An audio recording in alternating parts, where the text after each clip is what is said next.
पहिली फवारणी आपण हरभऱ्याचं वय सरासरी 20 ते 25 दिवसाच्या दरम्यान असताना पहिली आंतरप्रवाही बुरशीनाशक ज्यामध्ये आपण रोको घेत आहोत 1 लिटर पाण्यासाठी 2 ग्रॅम, इमामेक्टिन घेत आहोत 1 लिटर पाण्यासाठी 0.75 म्हणजे पाऊण ग्रॅम आणि त्याच्या जोडीला आपण देत आहोत जगवार 250 ग्रॅम प्रति एकरी म्हणजे 250 ग्रॅम 200 लिटर पाण्यासाठी।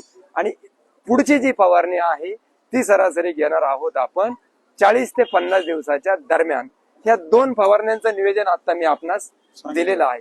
खत व्यवस्थापनाचा जर विचार केला तर एकरी 1.5 गुणी म्हणजे 75 किलो 12-32 किंवा 75 किलो 14-35 14 जोडीला वापरतो आहोत आपण 25 किलो झिंक सोलेबल बॅक्टेरिया, त्याच्या जोडीला 2 किलो ट्रायकोडर्मा आणि 1 kilo nitrogen phosphorus potash NPK कॉन्झो जे पावडर स्वरूपात येईल आणि सहजासहजी ते त्या खताला सोडल्या जाईल। हा झाला खत व्यवस्थापनाचा विषय।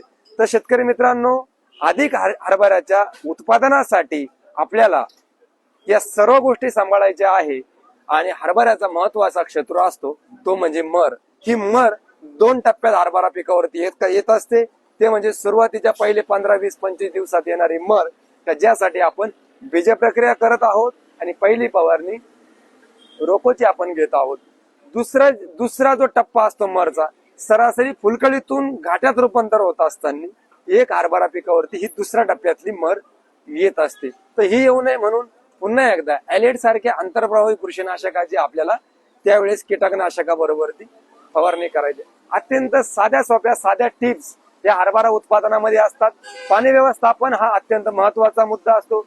फुलं लागल्यानंतर म्हणजे फुलकळीत हरभरा असताना हरभरा पिकास पाणी देऊ नये, अन्यथा फुलाची गळ ही मोठ्या प्रमाणात होते आणि पिकाची शाखीय वाढ होऊन जाते। परिणामी आपण त्या पिकास बाबर होणे असं संबोधतो आणि फक्त वाढ झालेला हरभरा बिगर फुलाचा बिगर घाट्याचा हरभरा आपणास त्या ठिकाणी पाहावयास मिळतो। रोग कीड नियंत्रण बस, याच्या व्यतिरिक्त हरभरा पिकात वेगळं असं कुठलाही शास्त्र नाही।